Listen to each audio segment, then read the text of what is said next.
Victoria Ashford pointed her finger directly at Nathan Cole in front of 200 employees and said 5 words that ended 12 years in 3 seconds.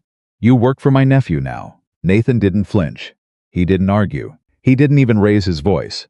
He reached up, unclipped his badge, the badge that had opened every door in this building for 12 years, and placed it on the table in front of her like a man closing a book he'd already finished reading. Then he picked up his coffee, straightened his jacket, and walked out of the room. Victoria laughed, quietly, the way powerful people laugh when they think someone is bluffing. She was still laughing 6 months later, when her company lost $120 million and the board was calling Nathan Cole, begging him to come back. Drop your city in the comments right now. I want to see how far this story travels. And if you're new here, subscribe, because what this man built from nothing, after everything they took from him, is something you need to see to believe. The morning it all ended began the same way every morning had for the past 12 years. Nathan Cole was already at his desk at 6:47 a.m., 43 minutes and he fort in arrive on the 14th floor of Vanguard Meridian Technologies' Chicago headquarters. His coffee was black, his monitor was on, and somewhere on the 42nd floor, the CEO whose name was on the building was probably still sleeping. That was fine. That was always fine, because the machine ran better when Nathan was already in position before the noise started. He pulled up the overnight reports first, a habit so ingrained it happened before he was fully awake. His eyes moved fast. Logistics status from the Denver hub. Inventory flags from the Eastern Corridor. A client escalation from overnight that his team had already handled without waking him, which made him pause and feel something close to pride. He'd trained them well. A note from Marcus Webb, his operations manager, sat in the queue, handled the Kellner account issue at 2A. Client satisfied. Documented everything. Sleep well, boss. Nathan read it twice. Then he typed back, "Good work. I owe you lunch." Small things. That's what people from the outside never understood about how Nathan ran his division. They saw the numbers, the growth charts, the retention rates, the profit margins that made executives on the 42nd floor look like geniuses in front of investors.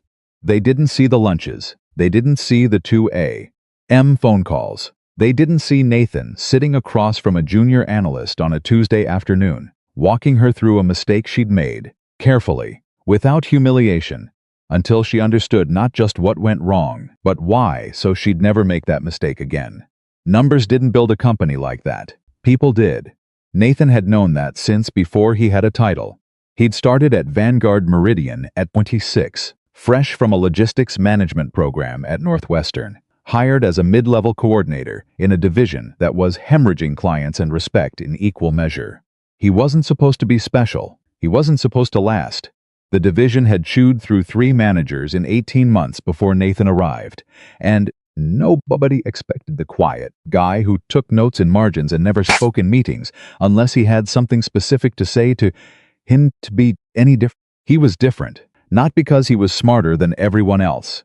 Not because he worked the longest hours, though he usually did.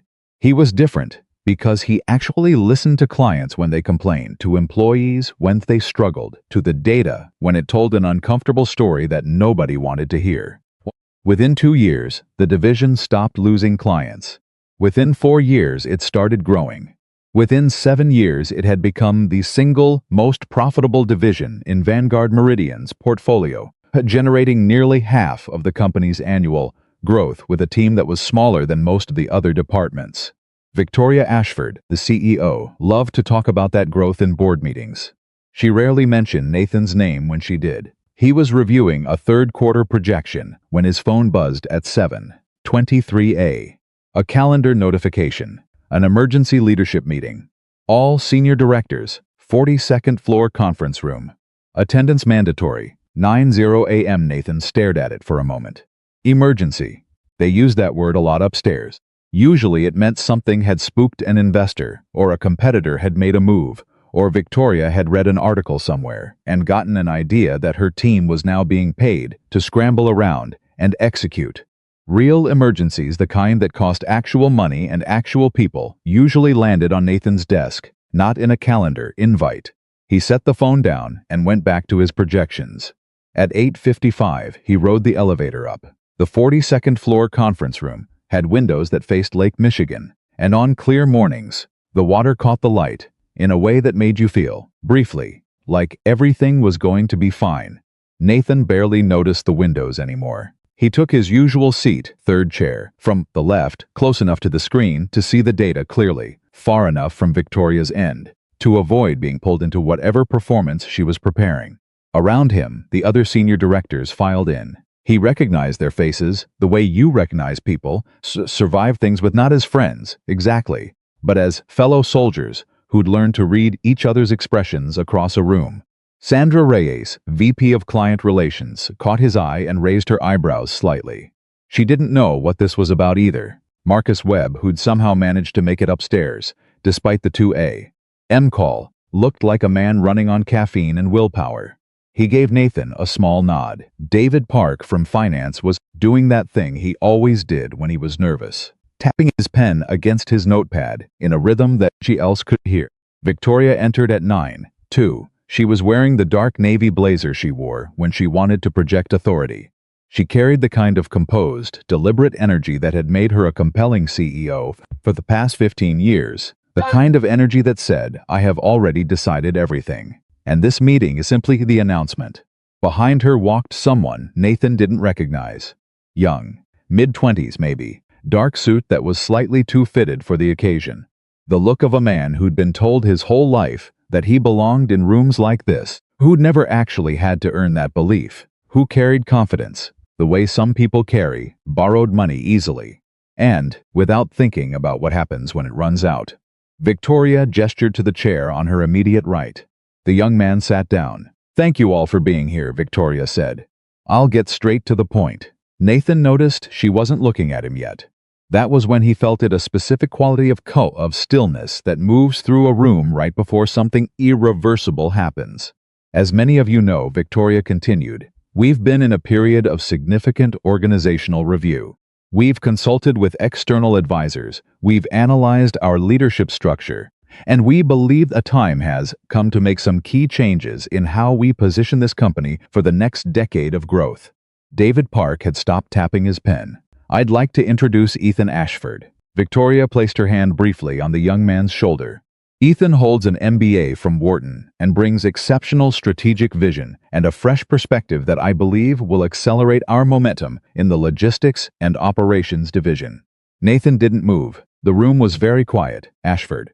He processed the name. Victoria's family name. The connection landed with a weight that had nothing to do with surprise. He had suspected for months that something like this was coming. He had watched the small signals, the way his budget requests were taking longer to process, the way certain conversations with Victoria ended without the usual clarity, the way Ethan had been appearing at the edges of company events for the past few weeks, introduced vaguely as a strategic consultant. He had suspected, he had not wanted to believe. Effective immediately, Victoria said, "Ethan will serve as Executive Director of Operations." And then she looked directly at Nathan. For the first time since she'd walked in. "Nathan, you'll report to Ethan going forward." The room didn't make a sound. Nathan felt every eye in that conference room find his face, searching for a reaction, and he gave them nothing. Not anger, not surprise, not the wounded dignity of a man who'd just been publicly demoted in front of his peers and subordinates. He'd learned long ago that showing everything you felt in a moment like this was how you handed someone else the power. He had exactly one question. "Am I still responsible for the results?" Victoria answered without hesitation, as if she'd prepared for it. "Yes, you'll maintain oversight of operations and be accountable for divisional performance. But Ethan will have final authority over all decisions." A pause, almost imperceptible. "That's correct." Nathan nodded once. He looked across the table at Ethan Ashford. For the first time really looked at him, and Ethan met his gaze with the kind of easy, unbothered confidence that told Nathan everything he needed to know. Not arrogance, exactly. Arrogance would have been better. Arrogance at least acknowledges a threat. This was something more dangerous. This was a young man who genuinely did not understand that he was standing on ground that someone else had built. Nathan looked back at Victoria. "Then you don't need me anymore." He said it quietly. "No performance, no drama." He reached to his collar, unclipped his ID badge, and placed it on the conference table with a sound so small that half the room probably didn't hear it. Then he stood up, pushed his nipper carefully, and walked toward the door. "Nathan," Victoria's voice had an edge now. "Sit down. We're not finished." He paused with his hand on the doorframe. Not because he was reconsidering, because he wanted to be very clear. "I am," he said, and he walked out. He took the elevator down 14 floors, returned to his own desk, and spent the next 40 minutes doing something no one upstairs would have predicted.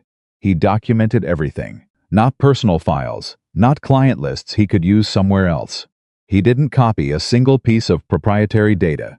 He created a comprehensive handoff document, every active project, every open client issue, every process his team had developed over the past several years, organized clearly enough that a moderately competent person could follow it. Then he wrote individual emails to each of the 7 people on his core team.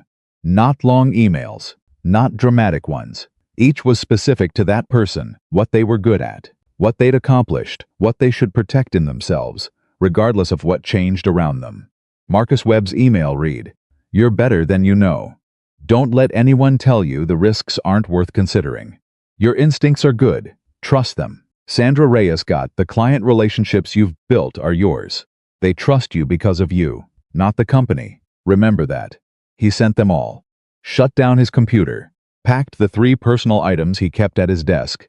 A photo of Lily at her last school play. A coffee mug she'd painted for him when she was 7. And a worn copy of a leadership book he'd had since his first manager job that he'd never gotten around to finishing. He put them in a canvas bag he kept under his desk for grocery runs. He walked to the elevator. He pressed the lobby button. And that was that. 12 years. 3,412 working days, give or take the ones he'd been physically present, but mentally somewhere else, usually thinking about work. 43 months of weekends partially consumed by problems that needed solving. More nights than he could count where Lily had said, "Dad, come watch this," and he'd said, "In 5 minutes, baby," and 5 minutes had turned into 40. He thought about all of it in the elevator, not with bitterness. Bitterness would come later, he knew, in quieter moments, but with the particular clarity of a man who has just made a clean break and is still in the strange, still seconds before the rest of his life fully starts. The lobby security guard, a man named George who'd been there nearly as long as Nathan, looked up from his desk. "Mr. Cole, you leaving early today?" Nathan set his badge down on the security desk. "I'm leaving, George." George looked at the badge, then at the canvas bag, then at Nathan's face, and whatever he saw there kept him from asking the follow-up question he'd clearly started to form. "You take care of yourself, sir," he said instead. "You too, George." He walked through the revolving door and into the October air of downtown Chicago, and the city moved around him the way it always did, indifferent and enormous and alive. And Nathan Cole stood on the sidewalk for just a moment, canvas bag on his shoulder, coffee from this morning still faintly warm in his hand. He thought about calling someone. He didn't call anyone. He flagged a cab and gave the driver Lily's school address. It was 10:47 a.m. on a Wednesday. Her class let out at 3:15. He had time. The cab dropped him 2 blocks from the school, at a small diner he used to take Lily to on Saturday mornings, and the conference calls and the quarterly reviews had slowly absorbed those Saturdays one by one. He ordered eggs and toast and sat in the booth by the window and watched the street and let himself time in a very long time. Simply sit. His phone buzzed. "Marcus Webb, what just happened?" He put the phone face down. It buzzed again. "Sandra Reyes, Nathan, are you okay? Can you call me?" Face down. Again. A number he didn't recognize, almost certainly someone from Victoria's office. Face down. He ate his eggs. The toast was a little burned, the way he liked it. He drank his coffee. He watched a group of construction workers on their break, on the sidewalk across the street, laughing at something, completely unconcerned with billion-dollar companies and emergency leadership meetings, and the particular theater of corporate power. He felt, underneath the weight of the morning, something he hadn't expected to feel, something that took him a moment to name. Relief. He thought about the first time he'd really understood what he'd built. 3 years in, the division was growing but still fragile. A massive client, a national retail chain that represented about 12% of divisional revenue, had called threatening to walk over a fulfillment failure. Not Nathan's fault, A vendor breakdown 2 levels removed from anything Nathan controlled directly. But it didn't matter whose fault it was. What mattered was that the client was angry and the relationship was at risk. Victoria had called him into her office and told him to fix it. Not help fix it, not support his team in fixing it. Fix it, as if Nathan were a tool she picked up when things broke and put back in the drawer when they were solved. He'd fixed it. 3 days of almost no sleep. A system overhaul that his team executed under conditions that would have broken most departments. A personal call to the client's VP of Operations, a man named Russell Chen who was famously difficult, where Nathan listened to 45 minutes of legitimate grievance without defending himself or his company. And then, when Russell had finally run out of steam, said simply, "Here's what we're going to do. And here's how I'm going to make sure it never happens again. And I'm going to give you my personal cell phone. And if anything goes sideways, you call me first." Russell Chen had not walked. He had become one of the division's longest retained clients. Victoria had mentioned the recovery in the next board meeting. She had not mentioned Nathan's name. He hadn't said anything. He'd told himself it didn't matter. That work was its own reward. That a man of character didn't need external validation to know his own value. He'd believed that for a long time. Maybe he'd been wrong. He arrived at Lily's school at 3:08. He stood outside the front entrance with the other parents and grandparents and babysitters, his canvas bag on his shoulder, his suit slightly ridiculous in the context of the school pickup crowd, and he waited. The bell rang. Children came pouring out. He spotted Lily in the crowd she was impossible not to spot, because she moved through spaces the way he did, with a kind of purposeful calm that looked out of place in a 10-year-old, her backpack bouncing. Her dark hair in the ponytail she'd started insisting on doing herself every morning. She saw him and stopped completely, full stop, in the middle of the flow of kids. "Dad? Hey, Bug, what are you doing here? It's Wednesday."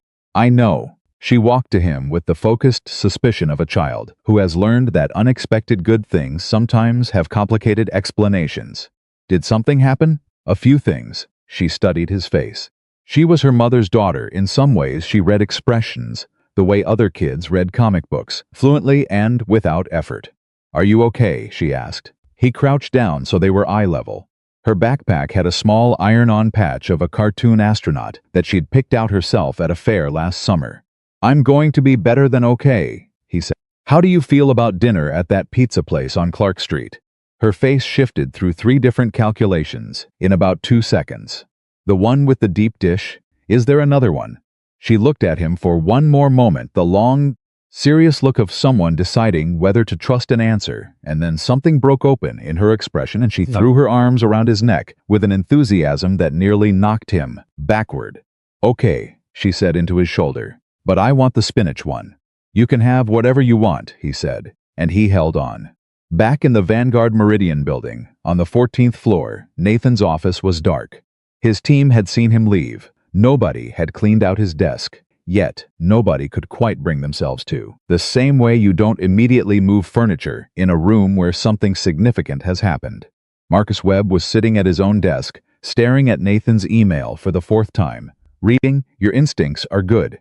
Trust them." Sandra Reyes had closed her office door and was doing something she would have denied to anyone who asked. And on the 42nd floor in the conference room that still smelled faintly of expensive coffee, and the particular anxiety of a group of executives who had just watched the most important person in their building walk out carrying a canvas bag and a coffee mug shaped like a dinosaur, Ethan Ashford was asking his assistant to pull the quarterly performance reports. "Sure," the assistant said. "Do you want me to get Nathan's notes too? He left some pretty detailed documentation." "I'll look at it later," Ethan said. He didn't look at it later. That night, after the deep dish pizza and the long walk home through the October cool, and the bath and the bedtime story, and the moment when Lily's breathing had slowed and she was finally completely asleep, Nathan sat at his kitchen table in the quiet with a legal pad and a pen. He wrote 2 columns. On the left, what I have: experience. A reputation built, slowly, quietly, over 12 years of solving things that couldn't be solved. A team of people who trusted him. A client network that knew what his word was worth. No debt, no mortgage he couldn't manage. A daughter who deserved a father who was fully present. On the right, what I want. He stared at that column for a long time. Then he wrote one word: more. Not more money, not more title, not more credit, though credit would have been nice for once. More of the thing he'd given Vanguard Meridian for 12 years, without ever once stopping to ask whether he was giving it to the right place. He underlined the word once. Then he turned the page, and he started writing something else. 3 floors below Nathan's former office, in a filing system that nobody had touched in 4 years, there was a folder. Plain manila, handwritten label, organized with the kind of care that suggested whoever had created it understood that someday someone was going to need it urgently. The label read, contingency read, before doing anything else. Nathan had made it 8 years ago, after a near disaster with a vendor collapse that had taught him the one thing that couldn't be taught in a classroom.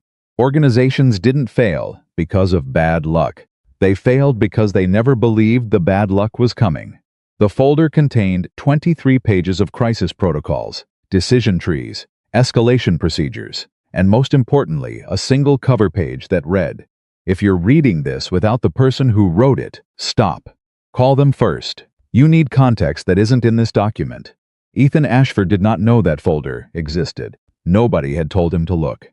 On the other side of the city, in a small apartment with a child's drawing taped to the refrigerator and a mug of tea going cold on the kitchen table, Nathan Cole sat with a legal pad and a pen and 12 years of hard-won knowledge and one word underlined at the top of a fresh page.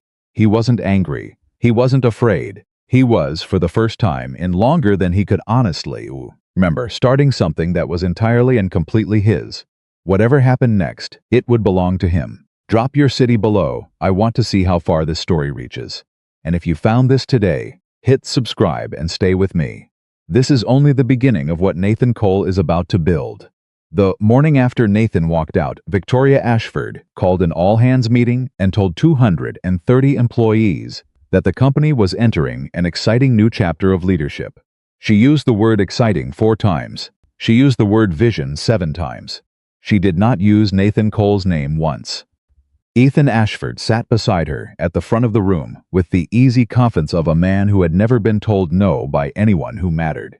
He was 26 years old, and he had a Wharton MBA and an aunt who ran a billion-dollar company, and he believed, with the complete sincerity of someone who had never actually been tested, that the reason the company hadn't grown faster was because the people running it had been thinking too small. He said exactly that during the meeting. "We've been operating with a ceiling," Ethan told the room. "My job is to remove it." In the back row, Marcus Webb stared at the floor. Sandra Reyes wrote something in her notepad and underlined it twice. David Park from Finance looked at the ceiling, as if checking whether it was actually still there. Nobody said anything out loud, because the woman sitting next to Ethan was still the CEO, and she was watching the room the way a person watches a room when they want to know who is with them and who isn't. That meeting ended at 9:45 in the morning. By 10:15, Ethan had called his first leadership session with Nathan's former team. He walked into the conference room on the 14th floor and set his laptop at the head of the table, Nathan's old chair, and looked around at the 7 people who had spent years building something real, and said, without any warm-up, "I've been reviewing the numbers, and I think we've been leaving serious money on the table." Marcus Webb said carefully, "Which numbers specifically?" "Growth targets," Ethan said. "We're at 18% year over year. I want 40. The room went quiet in a very specific way. Not the quiet of people who are impressed. The quiet of people who are trying to decide whether to say the true thing or the safe thing. Marcus chose the true thing. 40% is not realistic with our current infrastructure, he said. Nathan had us at 18 because we were building sustainably. If we push to 40 without the back-end support, we risk client delivery failures. And that's how you lose the accounts you already have." Ethan looked at him for a moment. "Nathan's not here anymore," he said. "So let's talk about what we can do instead of why we can't." Marcus looked at Sandra. Sandra looked at her notepad. The underlining she'd done earlier said, "He doesn't know what he doesn't know." She did not say that out loud. Not yet.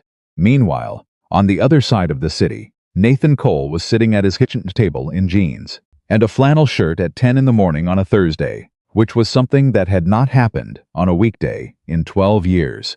Lily had gone to school. The apartment was quiet. His phone had 47 unread messages, most of them from the previous day. He'd read the ones from his team. He hadn't read the ones from Victoria's office. He poured his second cup of coffee and opened his legal pad to the page he'd started the night before. At the top, in his own handwriting, was one word more. Below it, he'd written 3 lines before he'd gone to bed. People trust me. That is a resource. I know how broken companies work. That is a skill. I don't need a title to use either one. He stared at those 3 lines for a long time. Then he picked up his phone and made the first call of his new life. Not to a headhunter, not to a competitor trying to poach him. He called a man named Robert Finch, who ran a mid-sized distribution company in the western suburbs, and who Nathan had helped navigate a vendor crisis 3 years earlier, entirely unofficially, as a personal favor. Robert picked up on the second ring. "Nathan Cole," he said. "I heard something strange this morning." "What did you hear?" "I heard you walked out of Vanguard Meridian yesterday." "That's accurate." A pause. Then Robert laughed, not a cruel laugh, but the laugh of a man who has been waiting for a particular thing to happen for a long time. "What took you so long?" Robert said. Nathan smiled for the first time that morning. "I had to finish some things. Are you available?" "That depends on what for." "I have a problem," Robert said, and his voice shifted, the way voices do when the small talk ends and the real conversation begins. "I have a client relationship that's about to fall apart. 6-year contract they're threatening to walk because of a fulfillment breakdown that happened 3 weeks ago, and my team doesn't know how to stop the bleeding. I've talked to 2 consultants already, and they gave me frameworks and slide decks and absolutely useful." Nathan was already writing on the legal pad. "Tell me about the breakdown." "You're not even going to ask what I'm paying? Tell me about the breakdown first. We'll talk about the rest after I know if I can actually help you," Robert told him. Nathan listened without interrupting for 11 minutes, which was something almost nobody in Robert's professional life had ever done. And by the end of it, Nathan had 3 pages of notes and a clear picture of exactly what had gone wrong and exactly how to fix it. "You need to call the client's operations director." "Directly," Nathan said. "Not the account manager, the operations director. Today, before end of business, and you need to say these specific things." He talked for 4 minutes. Robert listened the way Nathan had listened completely, without interrupting. When Nathan finished, Robert said, "How much do I owe you?" "Nothing for this call. If the client stays, we talk about a real engagement." "Nathan, it's not charity. I want to see if I'm right first." Robert called back at 4:30 that afternoon. "The client is staying," he said. Nathan wrote a number on the legal pad. Robert didn't argue about the number.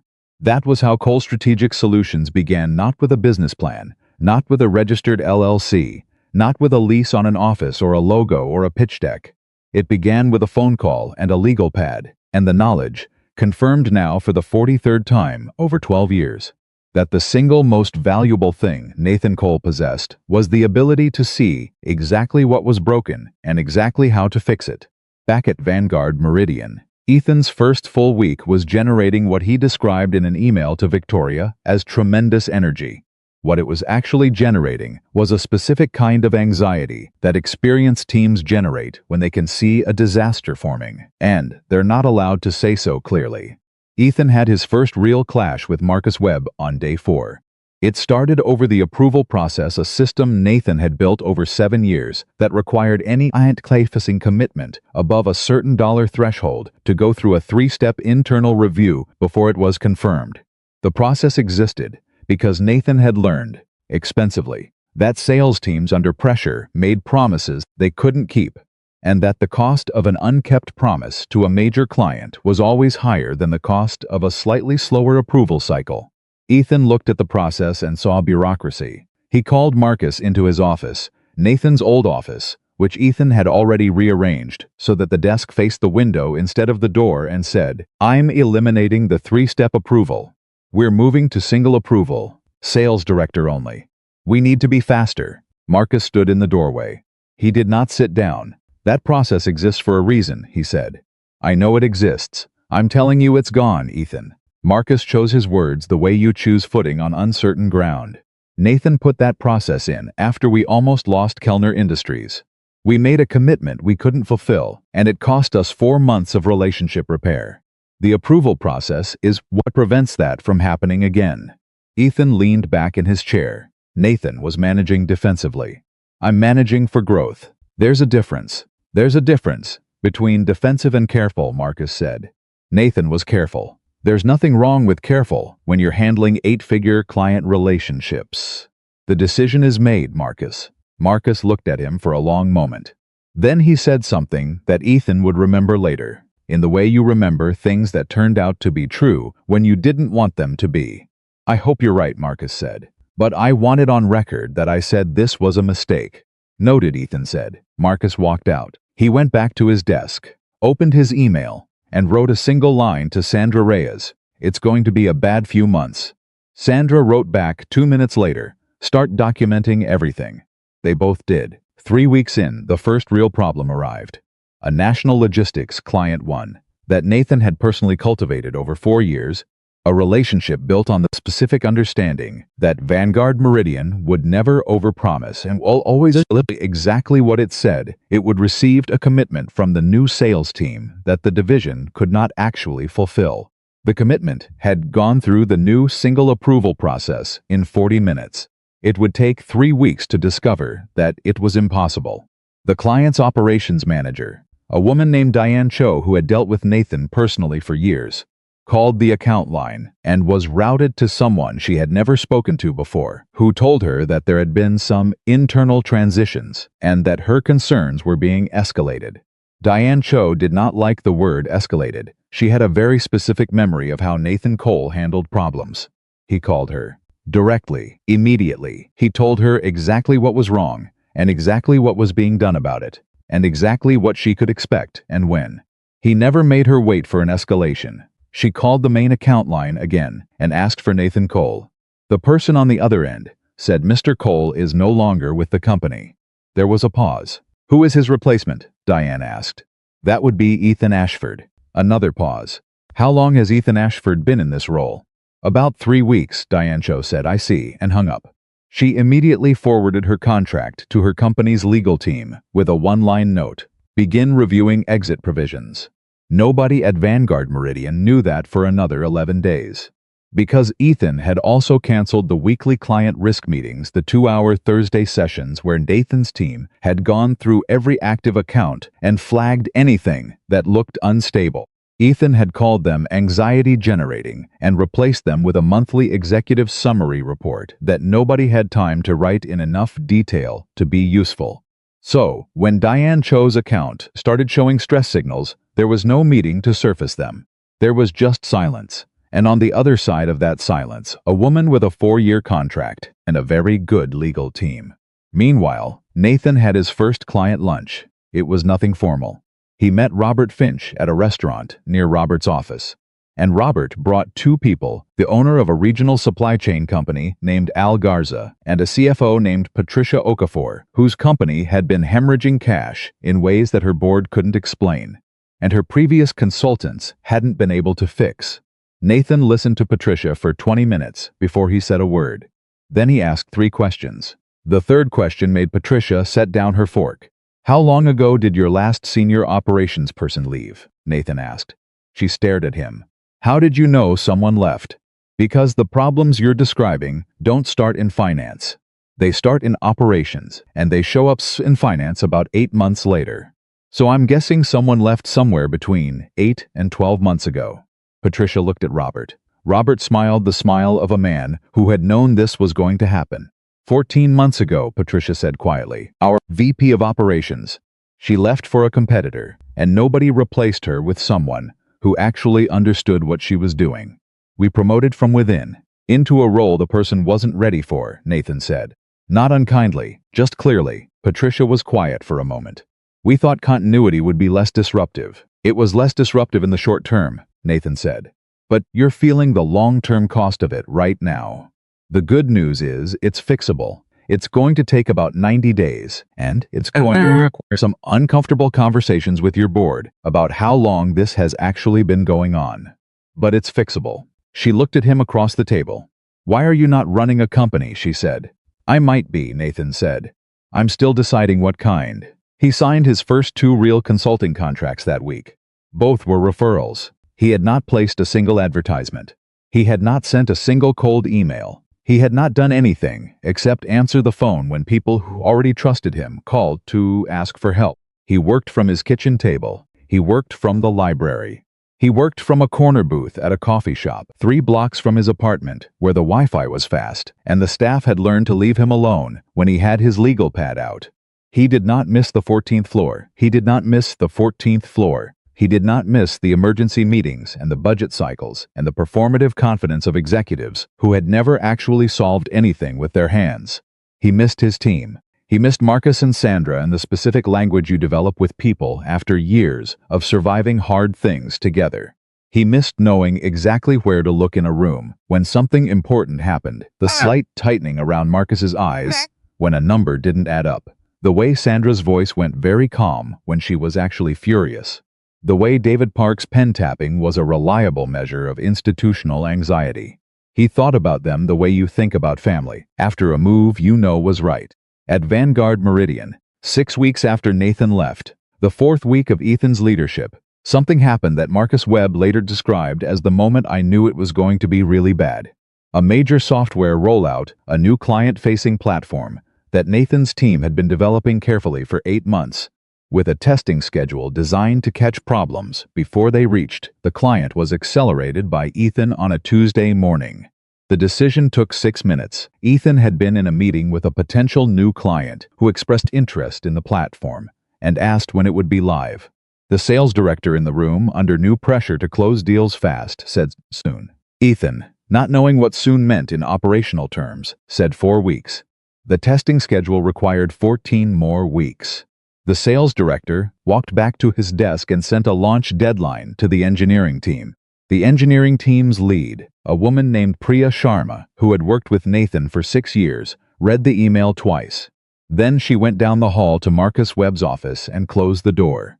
Marcus, she said, they just moved the platform launch to 4 weeks from now. Marcus looked up from his screen. That's impossible, he said.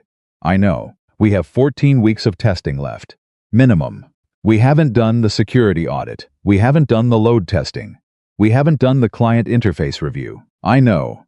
Who approved this, Ethan? Marcus was quiet for a moment. Does Ethan know what he approved? Priya looked at him with the expression of someone who already knows the answer to a question they really wish they didn't know. I don't think he read the testing schedule, she said. Marcus walked to Ethan's office. He did not knock. He walked in and set the testing schedule on the desk in front of Ethan and said, "You need to read this before the launch date is confirmed to anyone." Ethan glanced at it. I already looked at the overview.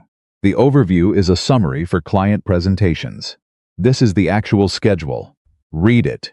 Something shifted in Ethan's face, a flash of something that might have been irritation or might have been the very first edge of doubt.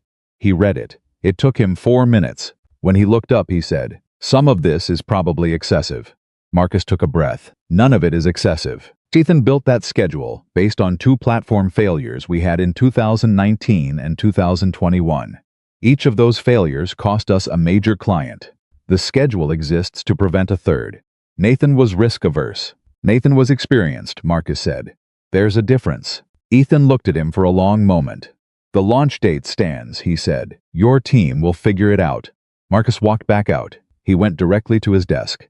He opened a document he had been keeping since his conversation with Sandra in the first week, a running log of decisions, dates, and outcomes. He typed, "Platform launch accelerated to 4 weeks. Testing incomplete. Objection raised and overruled." He saved it. Then he pulled up his personal email and sent one line to Nathan Cole. "You need to know what's happening here." Nathan responded, "In 12 minutes, I know. I've been watching. Keep documenting. Take care of your people." Marcus stared at that response for a while. Then he added one more line to his document and kept going. The platform launched in 4 weeks. It failed on day 2. Not a minor failure, not the kind of glitch that gets patched in a maintenance update over a quiet weekend. A structural failure that caused data corruption in 17 client accounts simultaneously, resulting in incorrect invoicing, missed shipments, and in 2 cases, compliance violations that triggered automatic reporting requirements. The client calls started at 6:57 a.m. on a Thursday morning. Ethan's phone rang at 7. He didn't answer. He had the phone in his hand, he saw the name of the client on the screen, and he made the decision that Nathan Cole had never once made in 12 years. He let it go to voicemail. Because he didn't know what to say. Because nobody had ever told him what to say when something this large went wrong, and every business theory he'd learned assumed a world where things didn't go wrong like this. And in the 43 seconds the phone rang before it went to voicemail, Ethan Ashford felt something he had never felt professionally in his life. He felt genuinely, completely lost. By 10 that morning, the client had called the main line, the executive line, and Victoria Ashford's personal assistant. Victoria was in a board meeting when the assistant slipped her a note. She read the note. She looked up at the board members around the table. She said, "Excuse me for a moment." She walked out into the hallway and called Ethan. He answered immediately. "What happened?" she said. "The platform had some issues. I have 3 board members in that room who just got alerts that client accounts have data errors." "That is not some issues, Ethan. It's being handled." "Silence, Ethan. By who? I'm working on it." Victoria stood in the hallway of the 42nd floor with her phone against her ear and looked at nothing in particular and felt something travel through her that was not quite fear and not quite anger and was actually much worse than either. The specific cold recognition of a person who has made an irreversible mistake and is only now beginning to understand its full dimensions. "Fix it," she said. "Today." She walked back into the board meeting and said, "Minor technical issue. Fully under control." It was not under control. By end of business that Thursday, the platform failure had been reported in 2 trade publications. By Friday morning, it was on a tech news aggregator. By Monday, 3 clients had formally requested meetings to discuss their contracts. Ethan held a team meeting on Monday afternoon. He stood at the front of the room and said, with a steadiness that Marcus Webb found genuinely remarkable under the circumstances, "We have a situation. We're going to resolve it as a team." Priya Sharma raised her hand. "The resolution requires reverting to the previous system, completing the original testing schedule, and redeploying. That's a minimum of 16 weeks. That's too long," Ethan said. "It's the timeline," Priya said. "There isn't a shorter one. There has to be a way to compress it." "There isn't," she said. "We compress it and we fail again, and the next failure is bigger." The room was quiet. Ethan looked around at the faces of people who had heard this exact voice. Before the voice that said, "Here is reality. Here is what the numbers actually say. Here is what happens if we don't listen." And he understood, for the first time, that this voice was not the voice of caution, or cowardice, or excessive risk management. This was the voice Nathan Cole had built into this team. Deliberately, patiently, over years, the capacity to tell the truth when the truth was expensive. Ethan looked at Priya, then at Marcus, then at the rest of the room. 16 weeks, he said finally. Do it. It was the first good decision he had made since arriving. It was also, for many of the people in that room, too late. Sandra Reyes submitted her resignation the following Wednesday. She did not leave angry. She left the way people leave situations that have stopped making sense quietly, and with clarity, and with a letter that thanked the company for the years, and said nothing about what had gone wrong, because she was too professional and too tired to enumerate it. She called Nathan the day before her last day. "I need advice," she said. "What kind?" "Career. I don't know if I'm making a mistake." "Tell me why you're leaving," she told him. All of it. 20 minutes of it. The accumulation of 7 weeks of watching something she'd spent years helping build get dismantled by someone who didn't understand what he was holding. When she finished, Nathan said, "You're not making a mistake." "Are you sure?" "Sandra, you stayed twice as long as most people would have. You're leaving because staying is no longer honest. That's not a mistake. That's integrity." She was quiet for a moment. Then, "Do you have room for someone with a lot of client relationship experience and very strong opinions?" Nathan smiled at the legal pad in front of him, on which he had written, 3 weeks earlier, Sandra's name under a column labeled "People I Need." "Come talk to me after your last day," he said. "I'll buy the coffee." Back at Vanguard Meridian, the resignation was felt the way a second tremor is, felt after an earthquake. It confirmed that something structural was wrong, not just something situational. Sandra had been in client relations for 9 years. Her departure meant that the network of relationships she carried, the trust she had built with procurement officers and account leads, and the specific humans behind the corporate logos was walking out with her. Some clients noticed her departure before anyone told them officially. Diane Cho noticed. She sent one email. "We have noticed that Sandra Reyes is no longer with the company. Can you confirm who our account manager is going forward?" The response came from someone Diane had never heard of. She forwarded it to her legal team, with a different note this time: accelerate the review. And, while all of this was happening, while the platform failure spread through trade publications and client inboxes and board alerts, while Sandra packed the small things from her desk the same way Nathan had packed the small things from his, while Marcus Webb updated his documentation log every single day, and Priya Sharma worked 16-hour days trying to fix in weeks what had taken months to break, while all of it ground forward with the slow, inevitable momentum of a consequence that had been building. Since the morning Victoria Ashford pointed her finger across a conference room table, Nathan Cole signed his 4th consulting contract, then his 5th. A retired executive he'd met at a Northwestern alumni event 10 years ago called to say he'd heard Nathan had gone independent, and was there any chance Nathan had capacity for one more client because there was a company in serious trouble and the board was looking for someone who could tell them the truth. "What kind of trouble?" Nathan asked. The man said a number. Nathan wrote it on the legal pad. Nathan wrote 3 questions underneath it. "Send me the intake documentation," he said. "I'll look at it tonight." He looked at it that night, at his kitchen table, after Lily was asleep. He drank his tea and read through the financials and the operational reports and the client retention data. And by the time he'd read 40 pages, he knew exactly what was wrong and could already see, in outline, exactly what needed to happen. He felt the same thing he had felt every single time, in 12 years at Vanguard Meridian, when he'd looked at a broken thing and seen how to make it whole. Not pride, not ambition, satisfaction, the deep, specific satisfaction of a person doing the thing they were actually built to do. He closed the folder and looked up at the kitchen ceiling and listened to the sound of the city outside and the quiet of the apartment around him and thought, not for the first time, that this kitchen, this table, this legal pad, this life built to a scale he could actually hold was what he had been working toward for 12 years without ever quite knowing it. His phone buzzed, a news alert. He almost ignored it. He read the headline, "Vanguard Meridian faces client exodus following platform failure. Analysts estimate losses could reach 9 figures."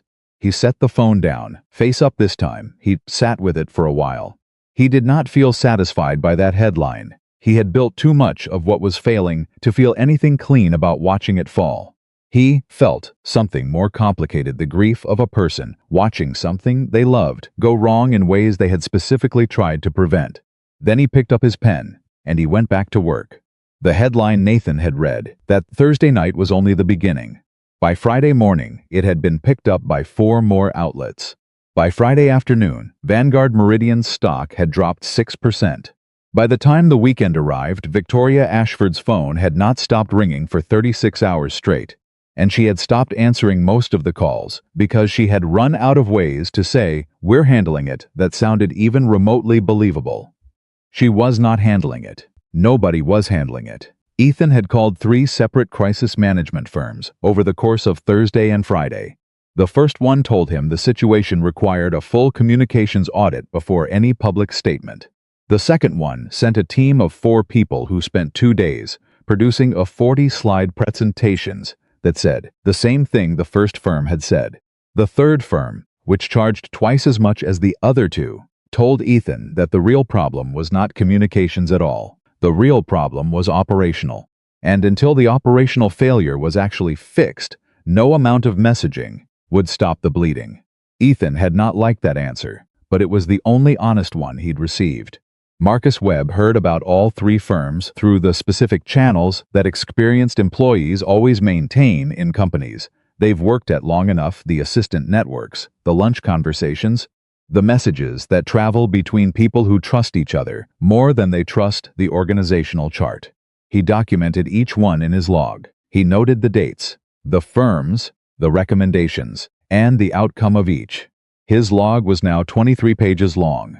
On the Monday morning, 9 weeks after Nathan had walked out of that conference room, Marcus arrived at his desk at 7:15 to find an email from Victoria Ashford marked urgent. She wanted a full operational status report on every active client account. Due by noon, Marcus read the email twice. Then he walked to Priya Sharma's desk. Victoria wants a full operational status report on every active account by noon, he said. Priya looked up from her screen. That's a 40-hour project. I know. She wants it in 5 hours. I know. Nathan used to prepare those reports in advance, specifically, so they'd be ready when something went wrong, Priya said. We always had a current one in the system. I know, Marcus said. We stopped updating it 6 weeks ago, when Ethan eliminated the Thursday risk meetings. They looked at each other. I'll start pulling the data, Priya said. I'll get everyone in early, Marcus said. He sent the team message at 7:20. Every person on Nathan's former core team responded within 10 minutes. Not because they were required to, because that was the culture Nathan had built, the one that was still running, quietly, underneath the chaos. Ethan had layered on top of it. The loyalty wasn't to the company anymore. It was to each other. They had a partial report ready by noon. It was not complete. It could not be complete in 5 hours. But what it showed was bad enough that completion almost didn't matter. Of their 22 major active client accounts, 7 were showing serious stress indicators. 3 had initiated formal contract reviews. 2 had requested meetings at the executive level meetings that had not yet been scheduled because nobody could agree on who should lead them. And 1 Diane Cho's company had gone completely silent for 11 days, which in Marcus's experience meant only one thing. He attached a cover note to the report. Silence from a previously active account is not stability. It is preparation. He sent it to Victoria and Ethan at 12:03. At 12:30, Ethan appeared in the doorway of the team workspace. He looked different than he had 2 months ago. The easy confidence was still there, but it had a quality to it now that Marcus recognized, the quality of a performance being maintained under increasing pressure. Like watching someone hold a smile through something painful. The Diane Cho account, Ethan said. What happened there? Marcus turned in his chair. We overpromised on a delivery timeline in week 3. She called for Nathan specifically. We told her Nathan was gone. She's had minimal engagement since. Who owns the relationship now? Nobody, Marcus said. Nathan owned it personally. It was built on years of direct communication. There was no handoff because there wasn't time for one before he left. Ethan was quiet for a moment. Can you reach her? I can try, Marcus said, but I have to be honest with you about what I think she'll say. Tell me. I think she's already talked to her lawyers. I think the silence isn't hesitation, it's process. And I think the moment she responds officially, it will be to notify us of contract termination. Ethan looked at him. Something moved across his face that Marcus had not seen before. Not arrogance, not dismissal, something much more human and much more difficult. It was the look of a 26-year-old man who had just understood, fully and completely, that he was in over his head. Make the call anyway, Ethan said quietly. Marcus made the call at 1:15. Diane Cho picked up on the third ring, which surprised him. He introduced himself, explained that he'd been on Nathan's team for 4 years, and said he was calling to re-establish communication and understand how the company could address her concerns. Diane listened to all of it. Then she said, in a voice that was professionally courteous and absolutely devastating, Marcus, I appreciate you calling. I want you to know that this has nothing to do with you, personally, or with the team. Your team always delivered, but I need to tell you that we submitted a formal contract termination notice this morning.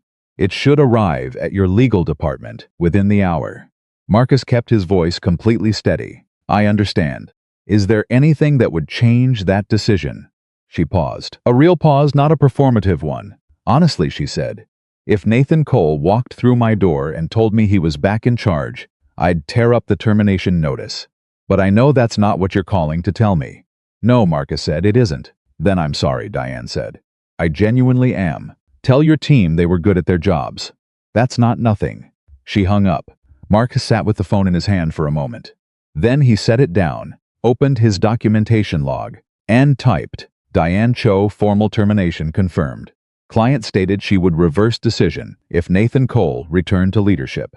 He read that last sentence back to himself. Then he sent it with the full report and the Diane Cho notes directly to every member of the board of directors. Not to Victoria, not to Ethan, directly to the board.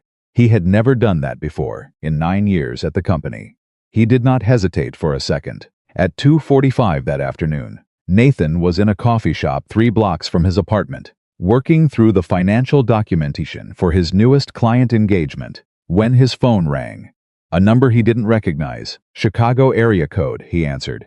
Mr. Cole, my name is Harold Briggs. I'm the chairman of Vanguard Meridian's board of directors. I apologize for reaching out directly. Do you have a few minutes? Nathan set his pen down. I have a few minutes, he said. Harold Briggs was 71 years old and had been on the board for 11 years and had the particular quality of voice that belongs to men who have seen enough institutional disasters to stop being surprised by them, but never quite stop being troubled by them. I received a report this afternoon from your former operations team, Harold said, along with some documentation that has been accumulating for the past several weeks. I want to be direct with you, Mr. Cole, because I think directness is the only thing that's useful at this point. The company is in serious trouble. I know, Nathan said. A pause on Harold's end. You've been following the situation. I built those client relationships. It's hard not to follow what happens to them. The Diane Cho contract termination is going to trigger a review clause in 2 other contracts, Harold said. Our legal team briefed me an hour ago. We're looking at potential losses that could reach $120 million if this continues to cascade. Nathan was quiet. I'm telling you the number, Harold said, because I want you to understand that this is not a difficult conversation I'm choosing to have. This is a necessary one. The board is convening an emergency session tomorrow morning. There are going to be significant leadership changes. And before that session happens, I wanted to ask you directly, is there any version of this where you come back? Nathan picked up his pen. He did not write anything. He just held it. What kind of changes, he said. Ethan will be removed from the executive director role. Victoria's operational authority will be restructured. The board will take direct oversight of the division's recovery. And what would I be coming back to? That, Harold said carefully, is what I'm calling to discuss. Nathan looked at the legal pad in front of him, at the 5 client engagements currently listed there, at Sandra's name in the People I Need column, which he had crossed out and rewritten above a heading that now said Cole Strategic Solutions Current Team, at the word More, still underlined on the first page. I appreciate the call, Harold, Nathan said. I'll think about it. The board meets at 9 tomorrow morning. I heard you, Nathan said. He sat in the coffee shop for a long time after that call ended. He ordered another coffee he didn't drink. He stared at the legal pad. He thought about the people who were in that building, Marcus, and Priya, and the junior analyst he'd once spent a Tuesday afternoon with, carefully walking her through a mistake without humiliation. He thought about Diane Cho, who had torn up a 4-year relationship, not out of anger but out of the specific grief of a person who trusted someone who was no longer there. He thought about what Harold had said, $120 million. He thought about something else too, something he hadn't let himself think about directly since the morning he'd walked out. He thought about the folder, the plain manila folder in the filing system on the 14th floor. 8 years old, labeled contingency. Read before doing anything else.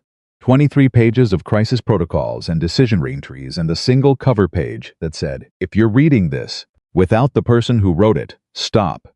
Call them first. Nobody had called. Nobody had known to call. He paid his bill and walked home. That evening, after dinner, after homework, after Lily had shown him a drawing she'd made at school of what she described as our family, plus a dog we should probably get, Nathan sat at his kitchen table and called Marcus Webb. Marcus answered, before the first ring finished. I was hoping you'd call, Marcus said. Tell me everything you haven't put in that log, Nathan said. Marcus talked for 51 minutes, not the documented version, the human version. The version with the weight of what it had actually felt like to watch the thing they'd built together come apart piece by piece, day by day, in ways so foreseeable that the foreseeing of it was its own kind of torture. He talked about Priya working until midnight, 3 weeks in a row, trying to patch a platform failure that should never have been launched. He talked about the junior analyst who had burst into tears in a bathroom and been found by a colleague who had no idea how to help her because Ethan had eliminated the team support structures Nathan had put in place. He talked about the 3 good managers who had left in the past 2 weeks quietly, without drama, the way people leave when they've decided a place is no longer safe. He talked, and Nathan listened, the way Nathan always listened completely, without interrupting, taking in not just the information, but the weight of what it cost the person to carry it. When Marcus finished, Nathan said, "The board is meeting tomorrow morning." "I know," Marcus said. "I sent them the report. That was brave." "It was necessary," Marcus said. Then, after a beat, "Are you going to come back?" Nathan was quiet for a moment. "I don't know yet," he said. "Nathan," Marcus said, and his voice shifted into something that was not quite a plea and not quite a statement, but something directly between them, honest and unguarded. "Whatever you decide, I need you to know that what you built here is still here.